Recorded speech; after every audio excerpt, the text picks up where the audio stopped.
আসসালামু আলাইকুম সবাইকে স্বাগত জানাচ্ছি বিডি দর্পণের নিয়মিত আয়োজন আজকের দুনিয়ায় আপনাদের সাথে আছি আমি ফাহাদিয়া মিতো। চলুন জেনে নেওয়া যাক সারা দুনিয়ায় এই পর্যন্ত ঘটে যাওয়া প্রধান খবরগুলো। ফিলিস্তিনের পশ্চিম তীরের জেনিন শহরে দখলদার সেনাদের ওপর বড় ধরনের একটি হামলা চালিয়েছে আল কুদস ব্রিগেডসের জেনিন শাখার যোদ্ধারা। হামলায় তাদের সাথে অংশ নিয়েছে হামাসের সামরিক শাখা আল কাসাম ব্রিগেডসের যোদ্ধারাও। দুই গ্রুপের যৌথ ওই হামলায় জেনিনে বেশ কিছু সেনার রক্ত ঝরেছে। সেনাদের একটি ফাঁদে ফেলে কয়েক দিক থেকে হামলা চালানো হয়। তারা প্রাণ বাঁচাতে একটি বাড়িতে আশ্রয় নেবার চেষ্টা করলে সেখানেও হামলা চালায় যোদ্ধারা। আল কুদস ব্রিগেডস এক বিবৃতিতে জানিয়েছে 10 সদস্যের একটি ইসরায়েলি পদাতিক সেনাদলের ওপর এই হামলা চালানো হয়েছে। জেনিনের আল আকাশ এলাকায় প্রথমে একটি মিলিটারি বুলডোজার লক্ষ্য করে বিস্ফোরণ ঘটায় যোদ্ধারা। বিস্ফোরণের তোপ থেকে বাঁচতে সেনাদলটি একটি বাড়িতে আশ্রয় নেয়। তারপর খুব কাছ থেকে তাদের ওপর হামলা চালায় আল কুদস ব্রিগেডস ও আল কাসাম ব্রিগেডস। আল মায়াদিনের খবরে বলা হয়েছে পয়েন্ট ব্ল্যাঙ্ক রেঞ্জ থেকে দখলদার সেনাদের ওপর গুলি বর্ষণ করে যোদ্ধারা। প্রচণ্ড গোলাগুলিতে তারা নিশ্চিতভাবে হতাহত হয়েছে। একই দিন আল আরাবা শহরে দখলদার সেনাদের সাথে লড়াইয়ে লিপ্ত হয়েছে আল কুদসের যোদ্ধারা। ইসরায়েলি সামরিক যান লক্ষ্য করে আগে থেকে পুঁতে রাখা একটি বোমার বিস্ফোরণ ঘটানো হলে সংঘর্ষের সূত্রপাত হয়। সেনারা জোর করে ওই শহরে ঢুকতে চাইলে হামলা শুরু হয়। হামলায় নিশ্চিতভাবে সেনাদের অনেকে হতাহত হয়েছে। এছাড়া শনিবার জেনিনের উত্তরাঞ্চলেও যোদ্ধাদের সাথে বন্দুকযুদ্ধ হয়েছে ইসরায়েলি বাহিনীর। গাজার যুদ্ধবিরতি চুক্তি স্থায়ী হবে এবং পরিস্থিতি প্রতিরোধ যোদ্ধাদের আরও অনুকূলে চলে আসবে বলে আশা প্রকাশ করেছেন লেবানন ভিত্তিক হামাস নেতা আহমাদ আবদেল হাদি। তিনি বলেন, গাজার যুদ্ধবিরতির পরিস্থিতি আরও কঠিন হবে, তবে পরিস্থিতি এখন আমাদের পক্ষে। আবদেল হাদি উল্লেখ করেন, জিম্মি ইসরায়েলি অফিসার ও সৈনিকেরা এখন হামাসের জন্য একটি দর কষাকষির হাতিয়ার, যে কারণে দ্বিতীয় দফায় যুদ্ধবিরতির আলোচনা হামাস সহ প্রতিরোধ সংগঠনগুলোর অনুকূলে থাকবে। তিনি বলেন, যদিও ইসরায়েলি দখলদার বাহিনী নতুন শর্ত আরোপের ক্ষেত্রে বাধা প্রদান করবে, তবুও বর্তমানের পরিস্থিতি অতীতের যে কোনো সময়ের চেয়ে আমাদের জন্য ইতিবাচক। চুক্তি বাতিল হয়ে যাবে এমন শঙ্কা নেই উল্লেখ করে তিনি বলেন, যুক্তরাষ্ট্রের প্রেসিডেন্ট ডোনাল্ড ট্রাম্প তার নতুন প্রশাসনের কৌশলগত লক্ষ্য হিসেবে এই চুক্তি অনুমোদন করেছেন। এর আগে ইসরায়েলের চ্যানেল 12 এক রিপোর্টে বলেছে, বন্দি বিনিময় চুক্তিতে জড়িত মধ্যস্থতাকারীরা চুক্তির মেয়াদ বৃদ্ধির সুযোগ খুঁজছেন। চ্যানেলটির আরব সম্পর্ক বিশ্লেষক ইহুদ ইয়ারি বলেন, স্বল্প সময়ের মধ্যে আরও বড় আকারের যুদ্ধবন্দী বিনিময় হতে পারে। ডিসেম্বরের তৃতীয় সপ্তাহ থেকে শুরু হয়েছে গাজার যুদ্ধবিরতি ও বন্দি বিনিময় চুক্তিটিকে ইসরায়েলিরা নিজেদের জন্য লজ্জার এবং গাজার বাসিন্দারা নিজেদের জন্য বিজয় হিসেবে দেখছেন, কারণ ইসরায়েল দীর্ঘ 15 মাস যুদ্ধ করেও জিততে পারেনি। ইসরায়েলের প্রধানমন্ত্রী বেনিয়ামিন নেতানিয়াহু সোমবার গাজায় যুদ্ধবিরতির দ্বিতীয় ধাপ নিয়ে আলোচনা শুরু করবেন। ওয়াশিংটনে মার্কিন প্রেসিডেন্ট ডোনাল্ড ট্রাম্পের মধ্যপ্রাচ্য বিষয়ক দূত স্টিভ উইটকফের সঙ্গে সাক্ষাৎকারের মাধ্যমে এই আলোচনা শুরু করবেন তিনি। শনিবার রাতে নেতানিয়াহুর দফতর এই কথা জানিয়েছে। ব্রিটিশ বার্তা সংস্থা রয়টার্সের খবরে বলা হয়েছে, নেতানিয়াহু রবিবার ইসরায়েল থেকে ওয়াশিংটনের উদ্দেশ্যে রওনা দেবেন। সেখানে তিনি আগামী সপ্তাহে হোয়াইট হাউসে ট্রাম্পের সঙ্গে বৈঠক করবেন। গাজা পরিস্থিতি ও গাজায় আটকে ইসরায়েলি জিম্মিদের বিষয় নিয়ে আলোচনা করবেন। প্রধানমন্ত্রীর কার্যালয় জানিয়েছে, উইটকফের সঙ্গে বৈঠকে নেতানিয়াহু যুদ্ধবিরতির বিষয়ে ইসরায়েলের অবস্থান তুলে ধরবেন। এরপর উইটকফ মিশর ও কাতারের কর্মকর্তাদের সঙ্গে কথা বলবেন। গত 15 মাস ধরে ওয়াশিংটনের সহায়তায় ইসরায়েল ও হামাসের মধ্যে মধ্যস্থতা করে আসছে এই দেশ দুটি।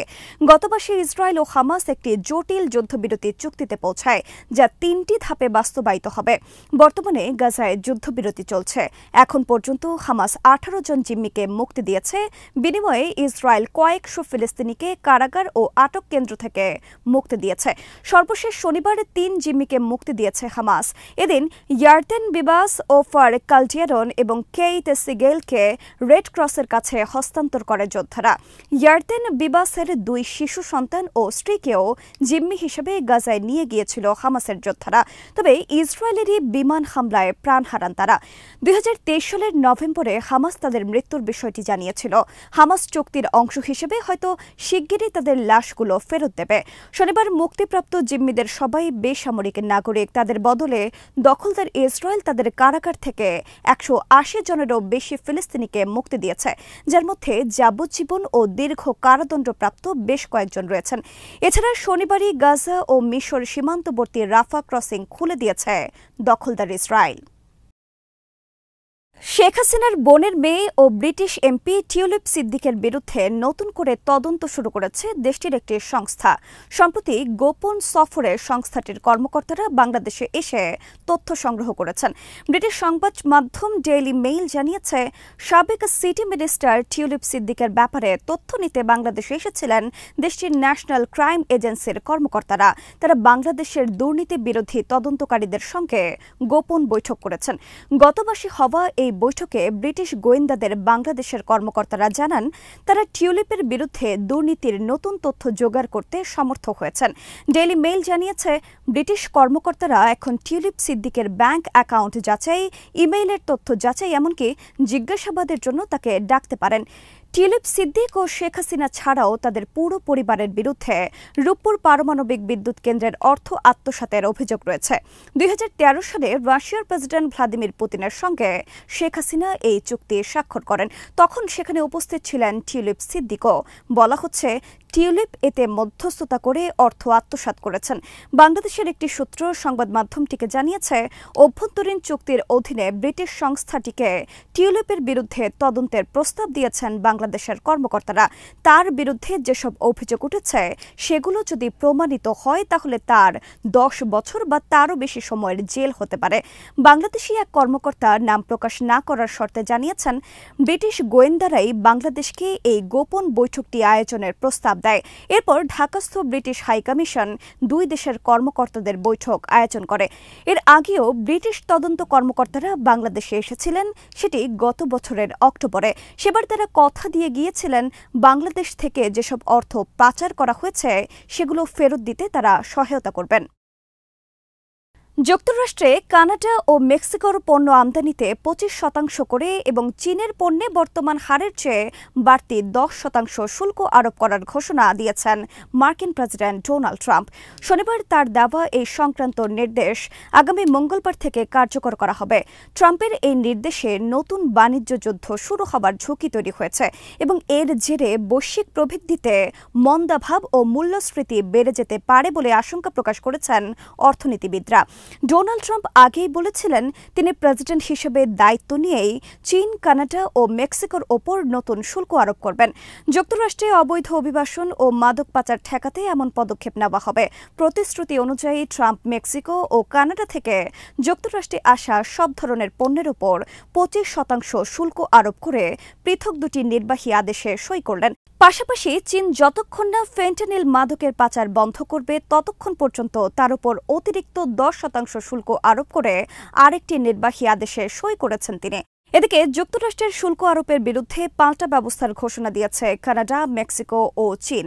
মেক্সিকোর প্রেসিডেন্ট ক্লদিয়া শেনবাউম বলেছেন, যুক্তরাষ্ট্রের এই শুল্ক আরোপের বিরুদ্ধে পাল্টা ব্যবস্থা নেবে তার দেশ। শুল্ক আরোপ সহ নিজস্ব অন্যান্য পদক্ষেপের মাধ্যমে এই পাল্টা ব্যবস্থা নেওয়া হবে। কানাডার প্রধানমন্ত্রী জাস্টিন ট্রুডো বলেন, $155 বিলিয়ন মূল্যের মার্কিন পণ্যের ওপর 25% শুল্ক আরোপ করবে তার সরকার। মঙ্গলবার থেকে $30 বিলিয়ন মূল্যের মার্কিন পণ্যের ওপর এই শুল্ক কার্যকর হবে। অন্যদিকে চীনের পক্ষ থেকে বলা হয়েছে, তারা যুক্তরাষ্ট্রের বিরুদ্ধে অনুরূপ পাল্টা ব্যবস্থা নেবে। চীনের বাণিজ্য মন্ত্রণালয়ের পক্ষ থেকে বলা হয়, যুক্তরাষ্ট্রের শুল্ক আরোপের পদক্ষেপে চীন ভীষণ অসন্তুষ্ট। তারা দৃঢ়ভাবে এর বিরোধিতা করে। এটি বিশ্ব বাণিজ্য সংস্থার নিয়ম নীতির গুরুতর লঙ্ঘন। যুক্তরাষ্ট্রের বিরুদ্ধে পাল্টা ব্যবস্থা নেবে চীন। পাকিস্তানে সন্ত্রাসীদের হামলা ও সন্ত্রাস বিরোধী অভিযান পরিচালনাকালে নিহত হয়েছে দেশটির নিরাপত্তা বাহিনীর 22 সদস্য। এছাড়া অভিযানে সেনারা হত্যা করেছে 23 সন্ত্রাসীকে। দ্য ডন জানিয়েছে, বেলুচিস্তান প্রদেশে শুক্রবার রাত থেকে পৃথক সন্ত্রাস বিরোধী অভিযানে হতাহতের এই ঘটনা ঘটে। পাকিস্তান আইএসপিআর জানিয়েছে বেলুচিস্তানের কালাত জেলায় সন্ত্রাসবাদীদের হামলার পর অভিযান শুরু করা হয়। এছাড়া একই প্রদেশের হারনাই জেলাতেও সন্ত্রাসীদের বিরুদ্ধে অভিযান চলে। সেখানে ১১ সন্ত্রাসী নিহত হয় এবং তাদের বেশ কিছু আস্তানা গুড়িয়ে দেয় সেনা সদস্যরা। এর আগে শুক্রবার রাতে কালাতে সন্ত্রাসীদের একটি গ্রুপ রাস্তা বন্ধ করে দিয়ে আধা সামরিক বাহিনীর সদস্যদের ওপর হামলা চালায়। এ সময় সন্ত্রাসীদের হামলায় আধা সামরিক বাহিনীর ১৮ সদস্য প্রাণ হারায়। বাহিনীর পাল্টা হামলায় নিহত হয় ১২ হামলাকারী। পুলিশের একটি সূত্র নাম প্রকাশ না করার শর্তে বার্তা সংস্থা এএফপিকে বলেছে, নিরস্ত্র সেনাদের বহনকারী একটি গাড়িতে ৭০ থেকে ৮০ জন অস্ত্রধারী হামলা চালায়। নিষিদ্ধ ঘোষিত বলুচ লিবারেশন আর্মি হামলার দায় স্বীকার করেছে। এক বিবৃতিতে পাকিস্তান আইএসপিআর বলেছে, বেলুচিস্তানকে অস্থিতিশীল করার চেষ্টার অংশ হিসেবে এই হামলা করা হয়েছে। সন্ত্রাস বিরোধী অভিযান চালু রয়েছে। অপরাধীদের বিচারের আওতায় আনতে পাকিস্তান বদ্ধপরিকর। একই প্রদেশে পৃথক আরেকটি বোমা হামলায় নিরাপত্তা বাহিনীর ৪ সদস্য ও এক বেসামরিক নাগরিক নিহত হয়েছেন। এসব ঘটনায় নিন্দা জানিয়েছেন পাকিস্তানের প্রেসিডেন্ট আসিফ আল জারদারি। বেলুচিস্তান খনিজ সম্পদে সমৃদ্ধ পাকিস্তানের দক্ষিণ পশ্চিমের একটি প্রদেশ। ইরান ও আফগানিস্তান সীমান্তবর্তী এই প্রদেশে স্বায়ত্তশাসনের দাবিতে দীর্ঘদিন ধরে আন্দোলন করে আসছে স্থানীয় জাতিগত বিভিন্ন বিচ্ছিন্নতাবাদী সশস্ত্র গোষ্ঠী। প্রায়ই সেখানে সামরিক, আধা সামরিক ও আইন শৃঙ্খলা রক্ষাকারী বাহিনীর ওপর হামলার ঘটনা ঘটে। আজ এখানেই শেষ করছে। সবাই ভালো থাকুন, সুস্থ থাকুন আর দেখতে থাকুন বিডি দর্পণ। চ্যানেলটি ভালো লাগলে সাবস্ক্রাইব করুন, সংযুক্ত থাকুন আমাদের ফেসবুক পেজে। আল্লাহ হাফেজ।